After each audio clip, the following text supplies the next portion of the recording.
C'est une bien triste nouvelle qui a été annoncée par cette ancienne candidate de la Star Academy. Invitée de Sam Zira, dans son émission En toute intimité, elle a annoncé avoir perdu son bébé en cours de grossesse.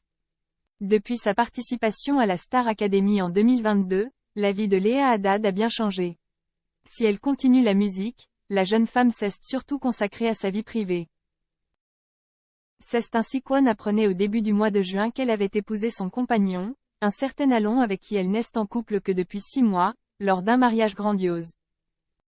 Le couple espérait désormais se mettre à pouponner mais, malheureusement, tout ne s'est pas passé comme prévu. En effet, invitée de l'émission En toute intimité de Sam Zira, Léa Haddad a confié avoir perdu le bébé qu'elle attendait, au bout de 3 mois de grossesse. Je viens de faire une fausse couche, donc j'ai pris 10 kilos. Je l'ai très mal vécu. C'était là, très récemment, ma chute hormonale était mortelle et je ne faisais que manger, a-t-elle reconnu auprès du youtubeur. Et d'ajouter, on avait décidé de le garder. J'étais toute contente et je voyais que je prenais du poids. J'ai pris 6 kilos pendant les 3 mois et quand je l'ai perdu j'ai eu la chute hormonale et c'était horrible, je me sentais un peu seule et j'ai trouvé la bouffe comme meilleure amie à ce moment-là, j'ai pris du poids, c'est un engrenage.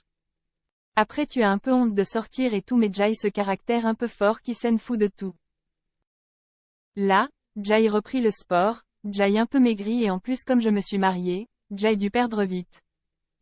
Léa explique également être tombée de haut en apprenant la fin soudaine de sa grossesse, tant elle ne se l'imaginait pas. Pour moi ça n'arrive qu'aux autres, pas à moi. Ce n'est pas prétentieux mais, Dieu merci, je n'ai jamais eu de problème. Mon corps fonctionne bien. Du coup, j'ai eu un petit choc, je me suis posé plein de questions mais après je me suis dit Léa passe à autre chose, ne fais pas une fixette, a-t-elle confié. Et de raconter les circonstances de l'annonce de la nouvelle, ce n'est pas vraiment une fausse couche.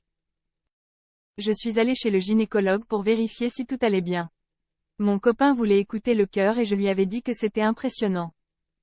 Parenthèse ouvrante point parenthèse fermante. Et là, le médecin me dit qu'il n'y a plus de cœur. Il s'est éteint il y a à peine 10 heures. Je ne savais pas comment réagir. Il me dit que les fausses couches arrivent souvent mais quand le bébé meurt dans le ventre, c'est assez rare. Et puis il fallait l'enlever, donc je suis allée à la clinique et voilà quoi. Elle assure aujourd'hui s'être pleinement remise de cette mésaventure.